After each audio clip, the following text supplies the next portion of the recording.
Dialog privind Găgăuzia.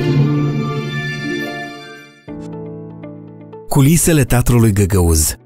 Un popor fără teatru este un popor în neființă. Este expresia scriitorului găgăuz Dionis Tănăsoglu, al cărui nume poartă Teatrul Național din Ceadrlunga, fondat în 1997. Totodată, încă din 1970, Tănăsoglu organiza spectacole în găgăuză cu participarea actorilor amatori. La sfârșitul anilor 80 au fost organizate cursuri de regie, artă actoricească și arta vorbirii scenice în limba găgăuză la Institutul de Arte. Primul spectacol jucat la Teatrul Național din Ceadrlunga a fost pus după o piesă scrisă de Dionis Tănăsoglu. Sala era neîncăpătoare în 1997, pentru că locuitorii Găgăuziei pentru prima dată au văzut un spectacol cu actori profesioniști în limba găgăuză. În prezent, trupa teatrului din Ceadrlunga este formată din 12 actori, iar majoritatea spectacolelor sunt în limba găgăuză. Cele mai multe spectacole sunt pentru copii. În anul 2021, teatrul din Ceadrlunga a obținut premiul mare la Gala Premiilor Unitem pentru cel mai bun spectacol pentru copii.